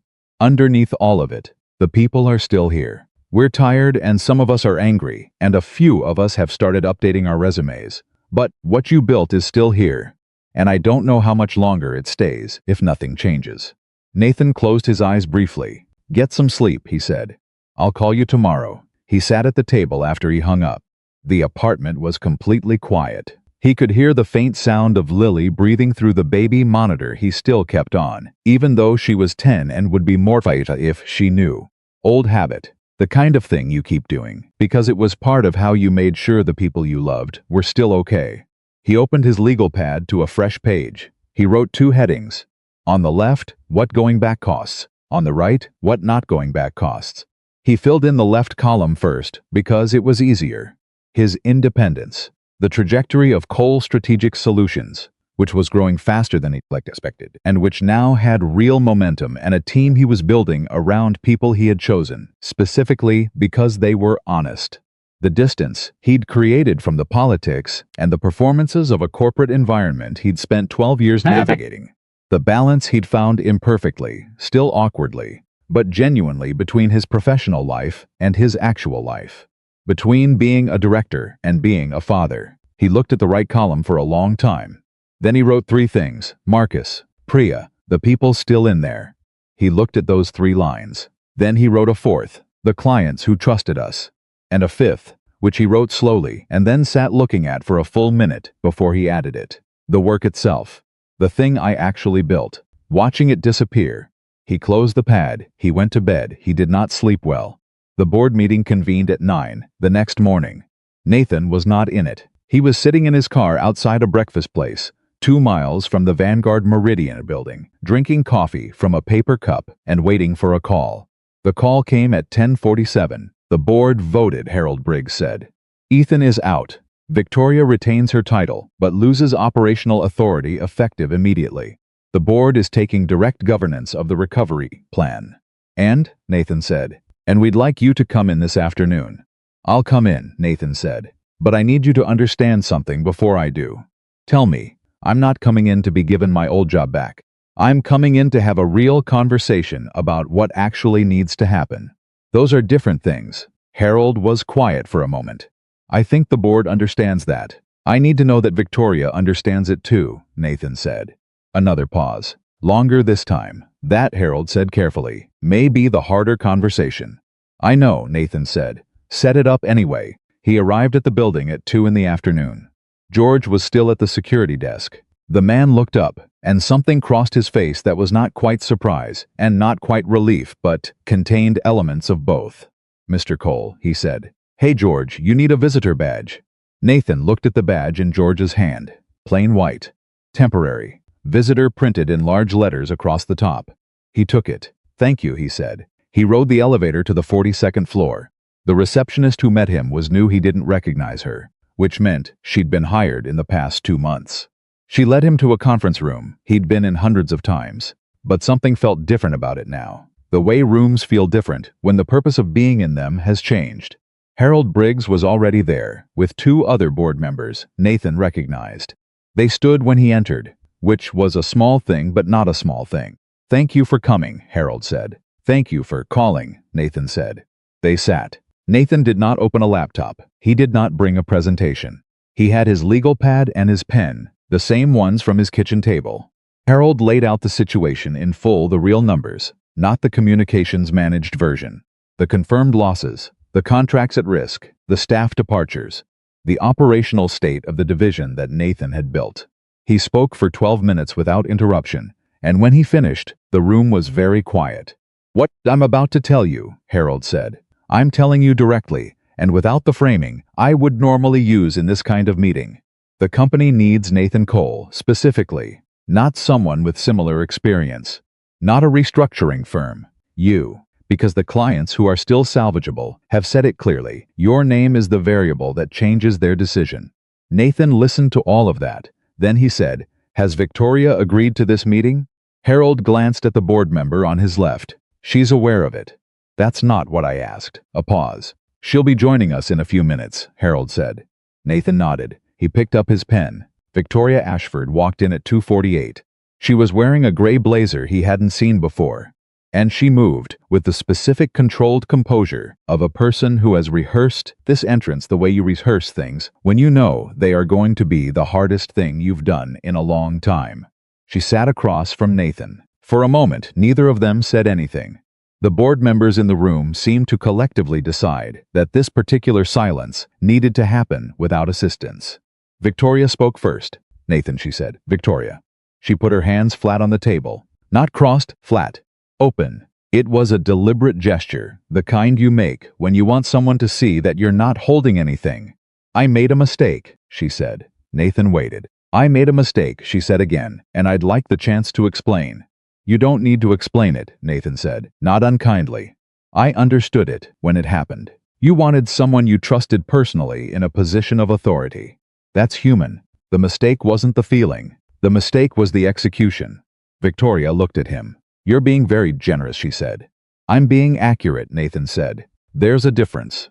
Something moved across her face. "The company is." "I know what the company is," Nathan said. "I've been watching. The clients. I know about the clients. I know about Diane Cho. I know about the cascade risk on the other 2 contracts. I know about the platform failure and the 16-week remediation timeline and the staff departures." He paused. "I know because the people still in your building kept me informed. Not to undermine you, because they didn't know what else to do." Victoria was quiet for a moment. "How bad is it?" she said. Not to the board, to Nathan, directly. "It's salvageable," Nathan said. "But not the way you're thinking." "What does that mean?" "It means I'm not coming back to be your operation director," Nathan said. "And I'm not coming back to be Ethan's babysitter, or to validate a restructuring plan that the board wrote without understanding the operational reality. If I come back, it's on different terms entirely." Harold Briggs leaned forward slightly. "What terms?" Nathan opened his legal pad. "Full operational authority over the division," he said. "No reporting layer between me and the board. Compensation restructured to reflect what I actually generate. And one more thing." He looked at Victoria. "The people who stayed," he said. "Marcus Webb, Priya Sharma, the team. They get recognized formally for what they did during this. Not with a memo, with real compensation and real title changes. They kept as much as there is left to keep. That gets acknowledged." Victoria looked at the legal pad, then at Nathan. "That's everything?" she said. "That's the start," Nathan said. She was quiet for a long moment. He watched her the way he watched every room carefully, completely, without rushing the silence. Then she said something he had not expected. "I thought I was giving you an opportunity," she said. "When I brought Ethan in, I thought I was giving him a chance, and giving you, I thought you'd want to mentor him. I thought that was something you'd value." Nathan looked at her for a moment. "You thought I'd be grateful," he said. She didn't answer. Which was its own answer. "Victoria," Nathan said. "I wasn't grateful. I was insulted, not because of Ethan specifically. Because of what it said about how you'd been seeing me for 12 years. Not as the person who built something, as the person who maintained it for someone else." The room was very still. "I know," Victoria said quietly. "I know that now." "Do you?" Nathan said. "Because knowing it and understanding it are different things. And if we're going to have a real conversation about whether I come back and what that looks like, I need you to actually understand it, not just acknowledge it." Victoria looked at her hands on the table. "You were carrying the company," she said, "and I let people think I was." "Yes," Nathan said. I let you be invisible because it was convenient for me. Yes, she looked up. There was something in her face that he had not seen in 15 years of knowing her, not remorse exactly, but the specific vulnerability of a person who has been powerful for so long that genuine accountability feels like a physical exposure. I'm sorry, Nathan, she said. He held the apology for a moment. Not performing consideration, actually sitting with it. The way you sit with something real. I believe you, he said finally. And I accept it. But I need you to understand that accepting it doesn't mean we go back to the way things were. Because the way things were is part of what broke this, Harold Briggs said very quietly. So what do we do? Nathan turned to a fresh page on his legal pad. We start with the clients, he said. Today, not tomorrow. Tonight, if necessary. Every client who is still recoverable gets a direct call. From me personally. Not a press release. Not a communication strategy. A phone call, he wrote as he spoke. Then we deal with the platform. Priya has the right timeline, 16 weeks. No compression. Then we rebuild the approval process and the risk review cycle that were eliminated. Then we talk about what the division looks like in 12 months. He looked up. And somewhere in there, he said, we have a real conversation about how this company values the people who actually do the work. Because that conversation is overdue by about a decade. The room was quiet for a moment. Then Harold said, when can you start? Nathan looked at his watch. It was 3:17 in the afternoon. I can make the first client call from here, he said. Do you have a phone I can use? Mine doesn't have an office line anymore. Harold pushed his own desk phone across the conference table. Nathan picked it up. He dialed Diane Cho's direct line from memory. It rang twice, she said. Diane, Nathan said. It's Nathan Cole. A pause, long enough to be significant. Nathan, she said. And something in her voice shifted in a way that told him everything he needed to know about what the next few months were going to require. I wasn't expecting this call. I know, he said. I'd like to talk. Another pause. I already submitted the termination notice, she said. I know, Nathan said. I'm asking you to give me 48 hours before it's processed. Silence. He waited. That was the thing almost nobody understood about Nathan Cole, the willingness to wait. To let the silence do its work. To trust that the person on the other end of the line was a human being who deserved the space to think. Diane said, 48 hours. Thank you, Nathan said. He set the phone down. Around the conference table, Harold Briggs and the two other board members and Victoria Ashford were all very quiet, watching him the way people watch something they should have seen more clearly a long time ago. Nathan did not acknowledge the watching. He opened his legal pad to the next clean page. He wrote, Day 1, and he kept going. The 48 hours Nathan had asked Diane Cho for began at 3:22 in the afternoon on a Tuesday and ended at 3:22 on a Thursday. And in those 48 hours, Nathan Cole did not sleep more than 6 hours total across both nights, which was not unusual for him, but was unusual for a man who had spent the previous 2 months deliberately rebuilding his relationship with rest. He made 11 phone calls that first evening from the conference room on the 42nd floor, using Harold Briggs's desk phone because his own line had been deactivated 3 months ago, and nobody had thought to reactivate it yet, which was itself a small, precise symbol of how thoroughly the company had assumed he was gone permanently. The board members sat in for the first 2 calls, then quietly excused themselves after the second one, not because they were bored, but because they understood instinctively that Nathan's effectiveness on the phone depended on the call feeling like a private conversation between 2 people who trusted each other, and the presence of 3 board members and a CEO in the room made that impossible. Victoria left last. She stood at the door for a moment before she went, and she looked at Nathan in a way that he acknowledged with a single nod and then redirected his attention back to the phone. There would be time for the rest of that conversation later. Right now, he had 9 more calls to make. By 8:30 that evening, he had spoken personally to 7 of the 11 clients on his recovery list. 3 had immediately moved their contract review to a hold status pending further conversation. 2 had been openly emotional in a way that surprised him, not angry, but genuinely relieved, with the specific relief of people who had been bracing for the worst and had just been given an unexpected reason to reconsider. 1 had said, with complete candor, Nathan, I don't care about the platform failure. I care that nobody called me. Nobody called me for 11 days. Do you understand what that does to trust? He understood exactly what it did to trust. He said so. He apologized directly, without qualification, without the corporate language of a regret that sounds like an apology and means nothing. He said, "That was wrong. You deserved better. Here is specifically what I am going to do about it." And then he told them. Not generally, specifically. Dates, actions, names of people responsible for each step. By 9 o'clock, he had 4 more clients move to hold. At 9:15, Marcus Webb knocked on the conference room door, which Nathan had left open, and leaned in the doorway with his jacket off and his sleeves rolled up and the expression of a man who has been running hard for a long time and is not sure yet whether the finish line is real or a mirage. "You're still here," Marcus said. "You're still here," Nathan said. "Priya's downstairs. Half the team came back in when they heard you were in the building." Nathan set the phone down. "They didn't have to do that." "I know," Marcus said. "That's why they did it." Nathan was quiet for a moment. "Tell them to go home. I'll see them tomorrow morning. 7 o'clock. Marcus didn't move immediately. He stood in the doorway and looked at Nathan the way you look at something you thought you'd lost and aren't entirely sure yet is real. "Is it real this time?" Marcus said. "Are you actually back?" Nathan picked up the phone again. 7 o'clock, he said. "I'll bring the coffee." Marcus almost smiled. He turned and left. Nathan heard him on the phone in the hallway 30 seconds later, telling Priya. He heard the specific quality of silence that follows the delivery of good news to people who needed it. He dialed the next number. By 11:15 that night, 9 of his 11 target clients were on hold.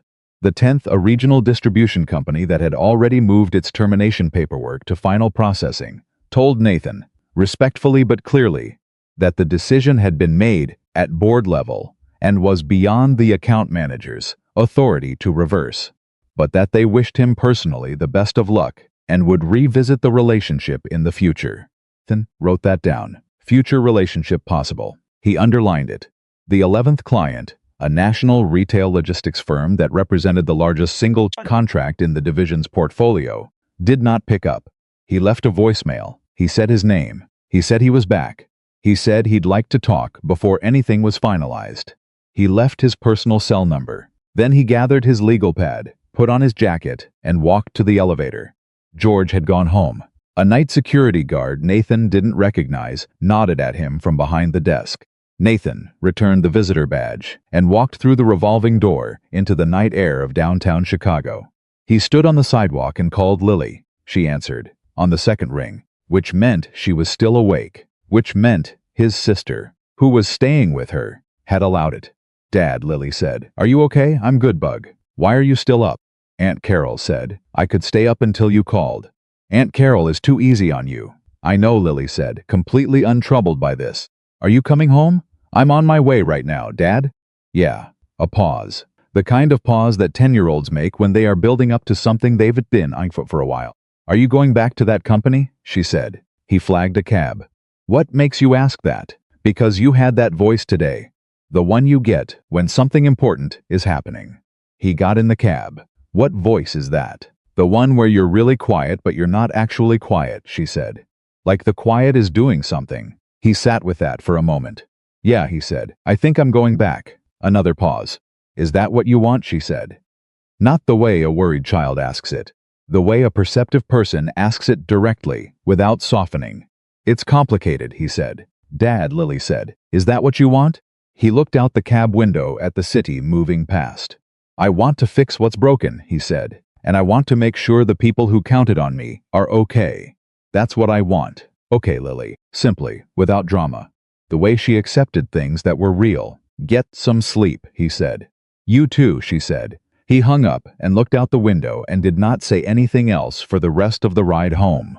The next morning he arrived at the 14th floor at 6:47, which was the same time he had arrived every morning. For 12 years, which either meant something or meant nothing, and he had decided somewhere around 4 in the morning that it meant something.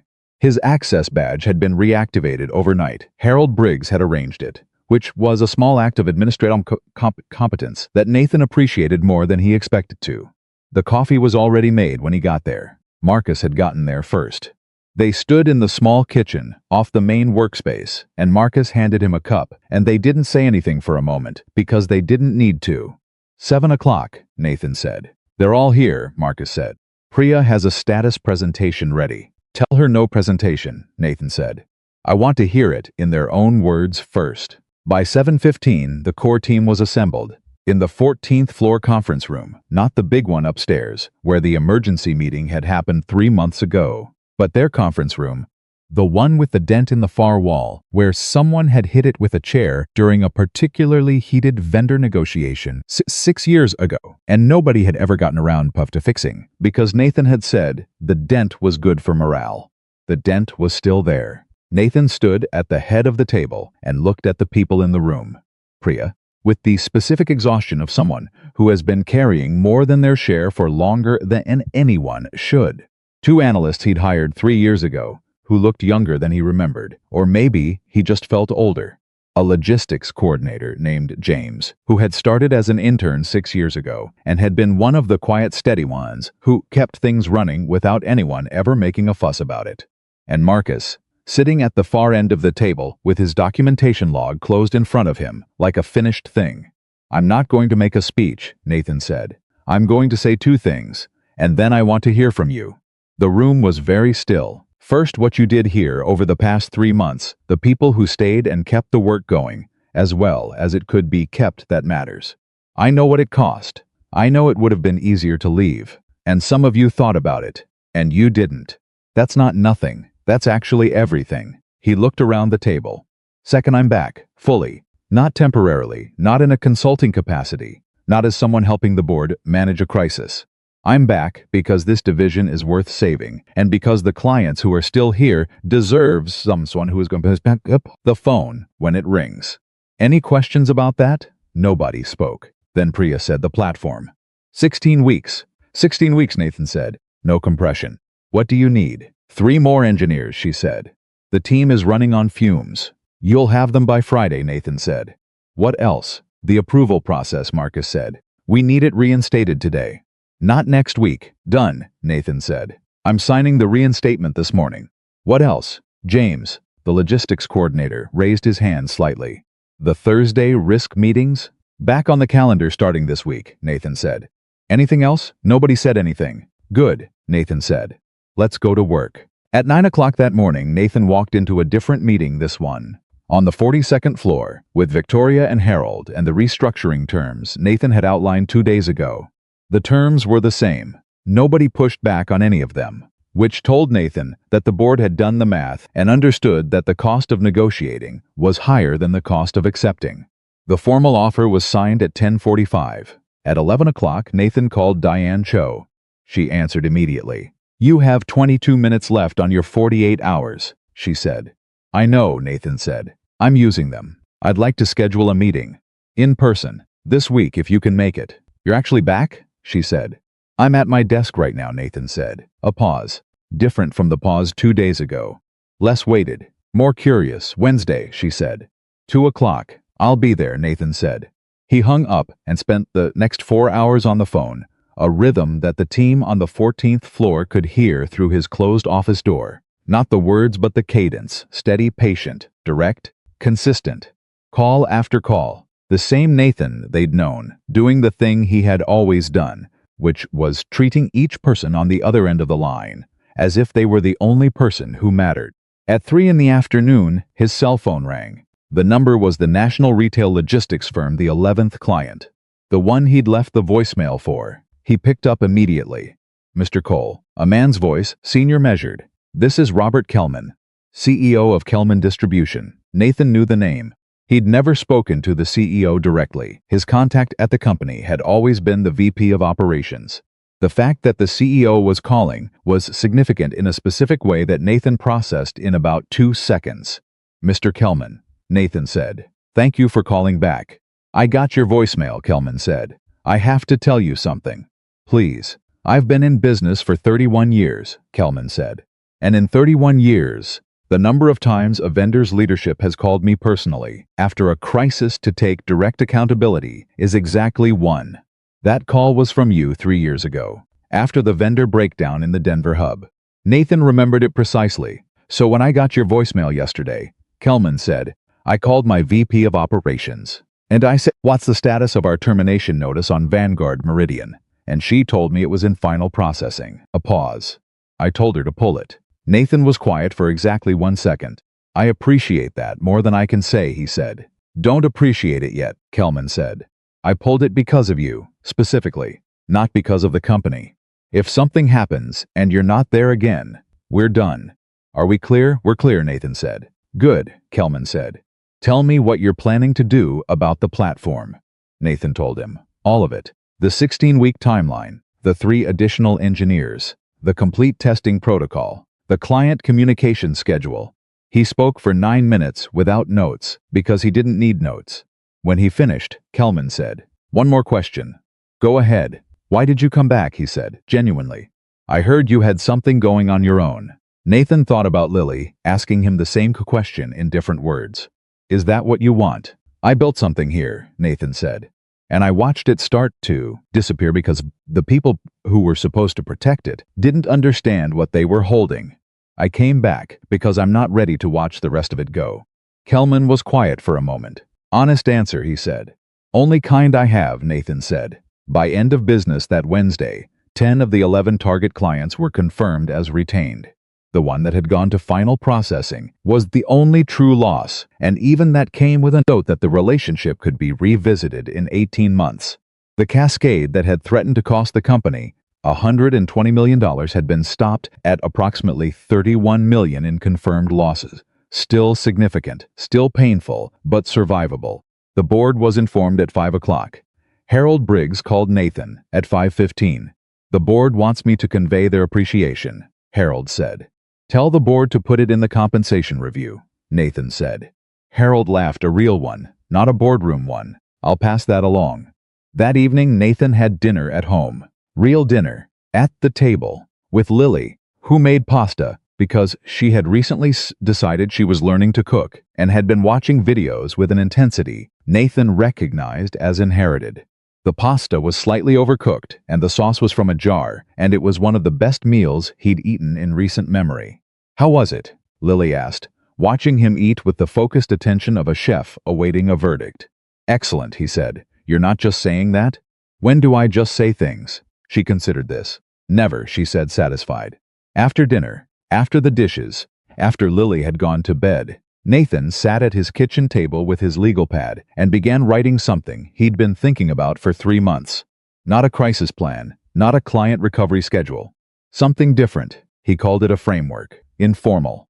No headers, no bullet points. Just the things he knew to be true about how organizations worked and failed and recovered. Written in plain language, the way you write things you actually mean. He wrote for 2 hours. When he stopped, he had 14 pages. He would refine them later. For now, he just needed them out of his head and onto paper. He closed the pad and went to bed. The next morning, he arrived at the 14th floor at 6:47. The dent in the conference room wall was still there. He stood in front of it for a moment. Then he went to his desk and opened the first report of the day. The recovery work was just beginning, and he knew it. The $31 million in confirmed losses had to be addressed with the board in a formal session scheduled for the following week. The platform remediation was underway, but Priya had already flagged 2 additional complications discovered in the initial audit that were going to extend the timeline by 11 days. 3 of the managers who had left during the crisis had reached out quietly to ask if there was a path back, which Nathan was considering carefully because the answer depended entirely on why they'd left and what they'd learned from it. And Ethan Ashford was still technically in the building. That situation resolved itself on Friday morning. Nathan arrived to find a sealed envelope on his desk. He opened it. A handwritten note, 3 sentences, signed by Ethan. It said, I understand now what I didn't understand then. I'm sorry I didn't listen when people tried to tell me. I hope you fix it. Nathan read it twice, then he folded it carefully and put it in his desk drawer. He didn't tell anyone about the note. It was private in a way that mattered. He thought about Ethan for a moment, not with contempt, which would have been easy, and not with charity that he hadn't earned, which would have been dishonest. He thought about him with something close to clarity. 26 years old, given authority he hadn't built and responsibility he hadn't earned, by a person who loved him and thought love was the same thing as preparation. He'd failed. But failure at 26, when it's your own and you face it honestly, is not the end of something. It's the beginning of something harder and more useful. Nathan hoped the kid found his way. Then he went back to work. At 10 that morning, he had his first full team meeting as the reinstated director. Not just the core 7, the full division, 43 people, the ones who'd stayed and the few who'd already come back, and 2 new hires Priya had brought on for the platform remediation. They were assembled in the large conference room on the 14th floor, and Nathan stood at the front without a slide deck and looked at all of them. He talked for 22 minutes. He told them the truth about the losses, about the timeline to recovery, about what was going to be hard and what was already getting better. He didn't manage the information. He didn't deliver it through the softening language of corporate communication. He just told them. Then he said something that the room would talk about for a long time afterward. "I made a mistake too," he said. The room went completely still. "Not when I left. Leaving was right. The mistake was before that. For years, I built this division in a way that was too dependent on me specifically, on my relationships, on my judgment, on my presence. I thought I was building something resilient. What I was actually building was something that needed me to stay in order to function. And when I left, that became everyone's problem." He looked around the room. "That changes. Starting now, every process gets documented at a level where any competent person can run it. Every client relationship gets built by a team, not by one person. Every decision gets made with enough input that if someone walks out the door tomorrow, the next person can pick it up and keep going. Not because I'm planning to leave again, but because that's what a real organization looks like." He stopped. "Questions," he said. Marcus Webb raised his hand. "Just one," Marcus said. "Go ahead. The Thursday risk meetings. Is the dent still in the wall in there?" The room laughed. Genuinely. The specific laugh of people who have been through something hard together and have come out the other side, still standing. "The dent stays," Nathan said. The meeting ended. People went back to their desks. Nathan could hear the sound of the floor coming back to life: keyboards, phones, the particular hum of a team that has a direction again. He stood at his office door for a moment and listened to it. Then his phone rang. "Victoria Ashford," he answered. "The board session next week," she said. "I want to speak first." "That's between you and Harold," Nathan said. "I know," she said. "I'm telling you because I think you should know what I'm going to say." He waited. "I'm going to recommend a governance restructuring," she said. "One that gives the board and operational leadership more direct authority and reduces CEO unilateral decision-making in areas I've demonstrated I don't handle well."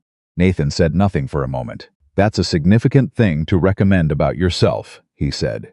"It's accurate," she said. "You told me that. Knowing and understanding are different things. I've been thinking about that. I think I'm starting to understand." He sat down at his desk. Outside his window, the city was moving, the way it always moved, indifferent and enormous and alive. "Victoria," he said, "for what it's worth, I think you built something real here. The company, the initial vision, the early years. That was real. What went wrong wasn't your ambition. It was that you stopped listening to the people who could tell you when the execution was off." She was quiet for a moment. "Is that your way of telling me I should have listened to you more?" she said. "It's my way of telling you it's not too late to start," he said. She was quiet again. "Nathan," she said, "can I ask you something personal?" "You can ask. Do you actually want to be here? Not the recovery. Not the clients. You, specifically, do you want this?" He looked at his legal pad on the desk. Day 1, he'd written. 3 days ago. Below it now, 3 more days of notes. The thread of something he was building. Carefully. For the second time, with the knowledge of what had happened the first time. "I want to build something that doesn't fall apart when one person leaves," he said. "This is where I have the best chance of doing that. So yeah, I want it." She said, "Okay, just that, okay." He hung up. James appeared in his doorway 30 seconds later. "Nathan, Priya needs you in the engineering room. She found something in the platform audit." Nathan was already standing. "Good or bad?" "Unknown," James said. But she said to come now. He grabbed his legal pad and went. That was how the days ran, not dramatically, not with the theater of crisis management, but with the particular relentless momentum of real work being done by real people who understood what they were trying to fix and why it mattered. Each day had its own fire, Each day had its own small victory. The rhythm was punishing and necessary, and Nathan had missed it in a way he hadn't fully admitted to himself during the months away. On the Thursday evening of his second week back, Marcus found him at his desk at 7:15, which was later than everyone else, which was consistent with how it had always been. "Go home," Marcus said. "10 more minutes," Nathan said. "You said that an hour ago." Nathan looked up. "I have a daughter who probably wants to tell me about her day," he said. "Yes," Marcus said. "She probably does." Nathan closed the report, put on his jacket, picked up his phone. At the door, Marcus said, "Nathan." He turned. Marcus was looking at him with the expression Nathan had come to associate with thing Marcus had been preparing to say for a while. "The first week you were gone," Marcus said, "I pulled the contingency folder. The one you made 8 years ago. I found the cover page." Nathan waited. "It said to call you first," Marcus said. "I almost did. I almost called you that same week." "Why didn't you?" Nathan said. Marcus looked at him. "Because I was afraid you'd say no, and I didn't want to know yet." Nathan nodded slowly. "If you'd called," he said, "I would have picked up." Marcus absorbed that. "I know that now," he said. Nathan walked out. The elevator came. He wrote it down. George was back at the security desk. He'd been moved to the evening shift, apparently, which Nathan was going to have to look into. Because George had been on the morning shift for 11 years, and people shouldn't have their routines disrupted without a good reason. He made a note on his legal pad in the elevator. Then he went home. Lily was still up, against all reasonable bedtime expectations. She was at the kitchen table with her homework, and she looked up when he came in, with the expression that was entirely her own, the combination of relief and attempted nonchalance that she deployed whenever she'd been waiting for him and didn't want Iden to admit it. "You're late," she said. "I know," he said. "I'm sorry." She looked at him carefully. "You're not actually sorry," she said. "You had a good day." He sat down across from her. "I had a real day," he said. She nodded, like that was a sufficient and complete answer, which, coming from Lily, meant it was. "Are you happy?" she asked. He thought about Kelman pulling the termination notice, about Diane Cho saying 48 hours, about Priya's team working through the night, because Nathan had come back and that made it feel worth doing, about Marcus at the door saying go home, about the dent in the conference room wall that nobody had fixed because Nathan had said it was good for morale. "Yeah," he said, "I think I am." She went back to her homework. He made tea. Outside, Chicago did what it always did. And Nathan Cole, at his kitchen table, opened his legal pad to the next clean page and kept going. The 16th week of the platform remediation ended on a Friday afternoon, and Priya Sharma sent single text message at 4:47 that said, "It's done. It's clean. It's ready." No exclamation point, no celebration language. Just those 3 sentences, which from Priya meant more than a standing ovation from anyone else. Nathan read the text at his desk, set his phone down, and sat quietly for about 30 seconds. Then he picked it up and wrote back, "Monday morning. Full team. Bring coffee." He paused, then added, "You did something remarkable. I want you to know I know that." Her response came in 11 seconds. "We did. Now let's make sure it works." That was Priya. That had always been Priya.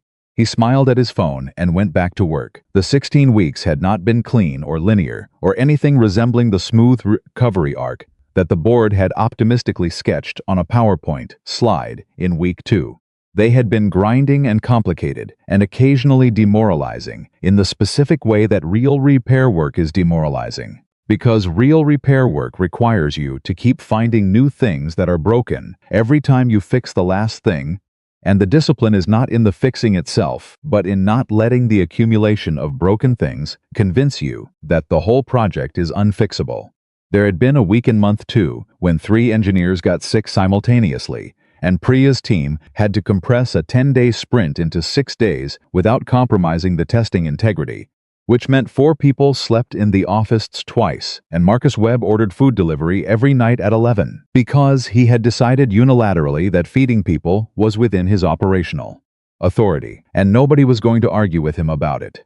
There had been a client crisis in month 3, when a mid-tier account discovered a secondary data error from the original platform failure that had gone undetected, not catastrophic, fully correctable. but the kind of thing that required Nathan to make a same-day visit to the client's offices in person and sit across from their operations team and walk through every detail of what had happened and what being done and answer every question until there were no more questions, which took 4 hours. He drove home that night at 10:30, and Lily was asleep, sat at the table, and briefly and honestly the weight of everything he was carrying, not in a breaking way, in the way that people who carry heavy things feel the weight at the end of a long day fully, consciously, without pretending it isn't there.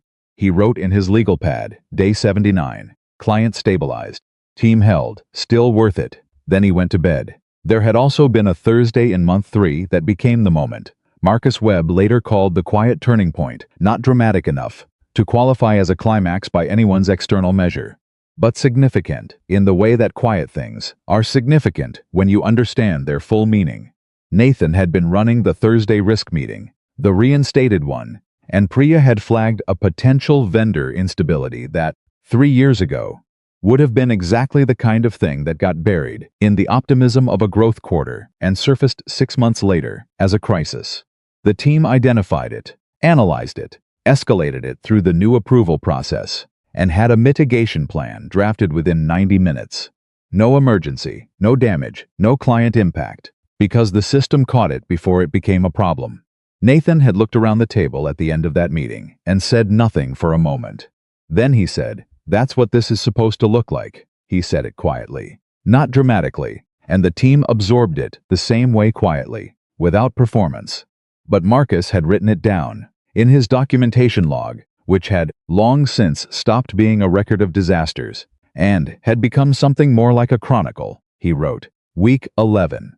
Risk meeting caught vendor instability before escalation. System working. Nathan was right. He underlined system working. He had never underlined anything positive before. Now at the end of week 16, with Priya's 3-sentence text sitting on his phone, Nathan stood up from his desk and walked to the window. Not to look at anything in particular, just to stand somewhere other than his chair for a moment. The city was doing what it always did in the late afternoon, moving, generating, indifferent to whatever was happening on the 14th floor of any particular building. He thought about a legal pad from 4 months ago. The word more, underlined. He thought about whether he had it yet. He thought he was getting close. The Monday morning full team meeting ran from 7 to 8:30, and Nathan spent the first 15 minutes of it saying nothing, letting Priya walk through the platform status herself, watching the team ask questions and push back and engage with the technical details the way a team engages with work they actually own, not work they've been assigned. This was different from how things had looked when he'd first walked back in. In those first weeks, the team had been doing good work, but they'd been doing it the way people do work, under pressure, heads down, individually, each person managing their own piece because the connective tissue between them had been damaged. Now they were doing it together, which was a different thing. A better thing, the thing Nathan had spent 4 months deliberately rebuilding, one conversation and one Thursday meeting and one late-night food delivery at a time. When Priya finished, Nathan stood up. Monday we deploy to the first client, he said. Kelman Distribution. Robert Kelman specifically asked that his company be first. That's not an accident. He's watching to see if what I told him is true. He looked around the room. Is it true? Priya said. Yes. Marcus said yes. The rest of the room said yes in various forms and volumes, which was itself a kind of answer. Good, Nathan said. Then let's make Monday count. The Monday deployment to Kelman Distribution ran for 6 hours.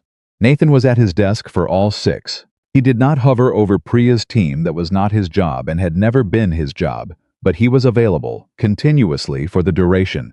When a minor interface issue appeared at hour 3, it was identified, escalated, and resolved in 22 minutes through the new approval and response protocol.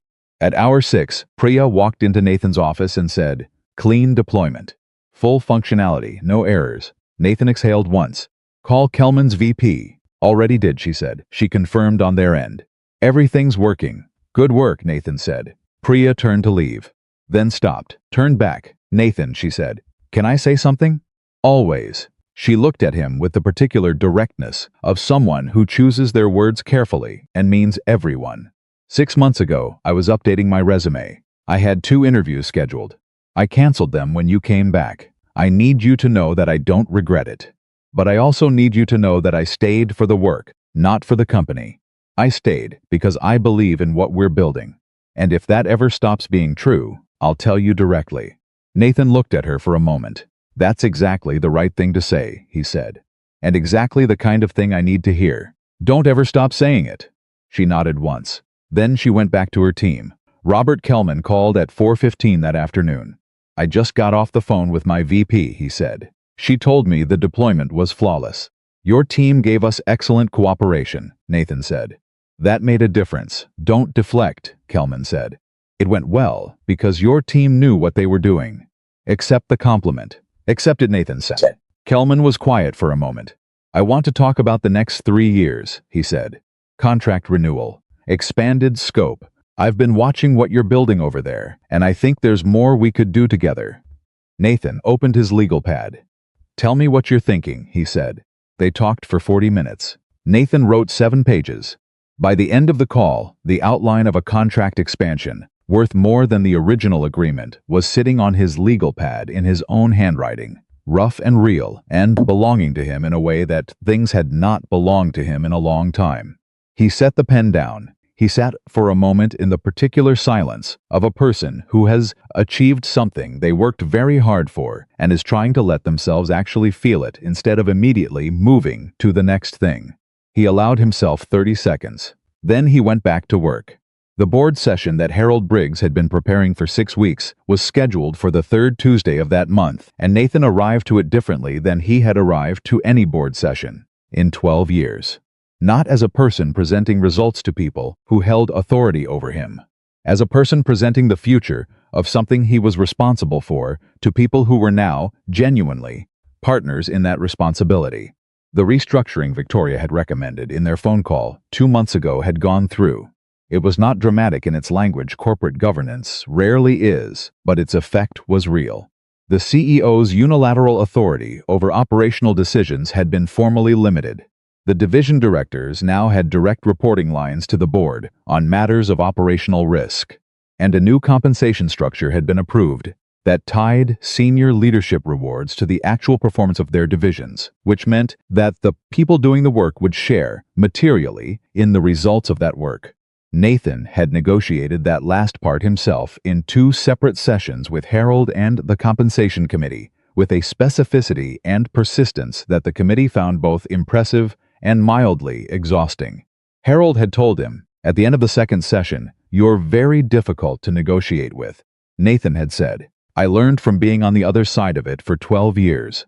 Harold had laughed. The committee had signed. Now Nathan stood at the board table and walked them through 12 weeks of recovery data, the platform, the client retention numbers, the contract with Kellman, the new risk framework, the compensation changes that had already improved retention on the engineering team, the Thursday meetings, the documentation protocols, the 14-page framework he'd written at his kitchen table 3 months ago, which had been refined and formalized and was now the operating standard for the division. He talked for 31 minutes, no slides. Legal pad notes his own words. When he finished, Harold said, "Questions." There were 12 minutes of questions. Nathan answered everyone directly, without softening, including the 2 that were implicitly critical of decisions he'd made in the recovery's early weeks. He did not get defensive. He said what had happened, what he'd learned from it, and what he'd changed. That was it. When the questions ended, Harold said, "Is there anything you need from this board to continue?" Nathan looked around the table. "Keep doing what you've been doing," he said. "Stay informed. Ask hard questions. Don't let anyone, including me, tell you that something is fine when the data says otherwise." Harold nodded. "One more thing," Nathan said. "I want to recommend a formal recognition for 3 members of the operations team. Marcus Webb, Priya Sharma, and James Okafor." He slid a single page across the table, the titles, the compensation adjustments, the specific reasons for each. These people held this division together during the crisis period. The company's recovery exists, in part, because of what they chose to do when it would have been easier to leave. That deserves to be formally acknowledged. The board approved all 3 recommendations in 7 minutes, which was the fastest he'd ever seen the board move on anything. He went back downstairs and told Marcus first. Marcus read the page Nathan handed him and said nothing for a moment. Then he said, "You didn't have to do this." "I know," Nathan said. "That's why I did it." Marcus looked up. His expression was the one Nathan had seen on him precisely once before, during the 3rd year of working together, when they'd saved a client relationship that everyone else had written off, and Marcus had looked at Nathan across a conference room table with the specific expression of a person who has been shown that hard work actually means something. "Thank you," Marcus said. "Thank you," Nathan said. "For staying." Marcus nodded. Then he squared his shoulders and went back to his desk. That evening, Nathan stayed late not for any crisis, not because anything was broken, but because there was a framework document he wanted to finish before the week was out. He had been working on it in pieces for 2 months, the formalization of everything he'd learned about how organizations actually function versus how they're supposed to function, written in language that a first-year manager could understand and that a 30-year executive would recognize as true. He called it simply How We Work. It was 41 pages. It covered decision-making, accountability, client relationships, risk identification, team communication, and a final section he'd titled The Person Holding It Together, which was the section he'd written most carefully and revised most often, and which said, in the plainest language he could find, if your organization depends on one person to function, you don't have an organization. You have a dependency, and dependencies fail. He printed it, put it in a plain folder, and left it on Marcus's desk with a note. "Read this. Tell me what's wrong with it." Then he put on his jacket and went home. Lily was at the kitchen table when he walked in, still awake, still technically within the reasonable boundaries of her bedtime, working on something that looked like a school project involving poster board and what appeared to be an alarming quantity of glitter. "What is that?" Nathan said. "A presentation," she said without looking up. "About people who changed things." "What kind of things?" "Big things," she said. "I'm doing it about you." He stood in the kitchen doorway and looked at his daughter, who was 10 years old and entirely serious, and had apparently decided, without consulting him, to make him the subject of a school presentation. And he felt something move through him that he did not immediately have a word for. "You're doing a school presentation about me," he said. "Yes," she said. "My teacher said, pick someone who made a difference. So I picked you." He sat down across from her. "What are you saying about me?" She looked up. "That you built something important. And when someone tried to take it from you, you didn't fight back or get revenge. You just left. And then you built something better. And then you went back and fixed what was broken." She paused. "And that you always came home for dinner when it actually mattered." He was quiet for a moment. "That last part might not be entirely accurate," he said. "I know," she said. "I'm putting it in anyway." He looked at the poster board. She had written his name at the top in large letters, and below it was a timeline she'd drawn herself, rough, slightly uneven, completely sincere. "Can I see?" he said. She slid it across the table. He looked at the timeline. It started 12 years ago and moved forward in the way she understood it, not through the corporate milestones and the client retention numbers and the board's sessions and the crisis calls, but through the moments she'd witnessed directly. The nights he'd come home late, the nights he'd made it in time. The morning she'd seen him put his badge on the table in a story her Aunt Carol had told her because she'd heard it from someone who was there. The afternoon he'd appeared at school pickup on a Wednesday, for no reason she initially understood. The dinners after, the legal pads on the kitchen table.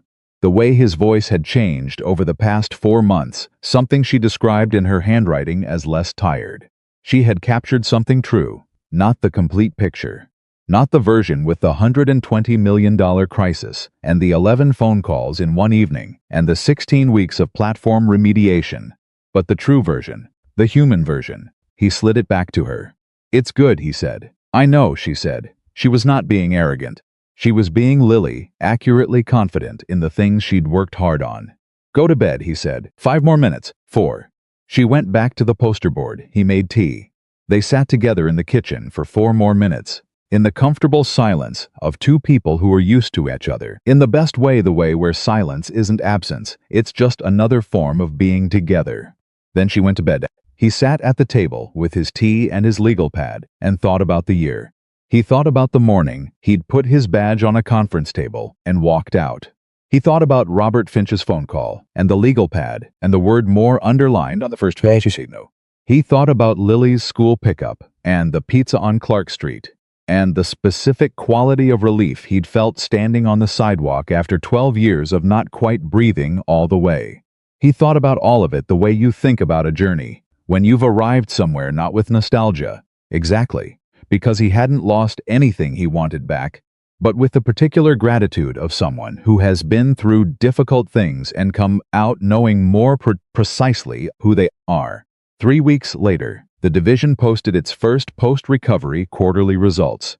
The numbers were not record-breaking. They were not going to generate headlines or lead Victoria's presentation to investors. They were solid, genuinely, sustainably solid, which was something different from impressive and something Nathan had come to believe was more important. He presented them to the team at the Thursday risk meeting, which had become the fixed heartbeat of the division's week. The way some rituals become irreplaceable, not because they are dramatic, but because they are reliable. He walked through the numbers. He flagged 2 risks for the coming quarter. He asked for input and got it, specifically and honestly, from Priya and Marcus and James and 4 other people around the table who had learned over the past several months that honest input in this room was valued and protected. Then he said, "One more thing." He set the quarterly report down.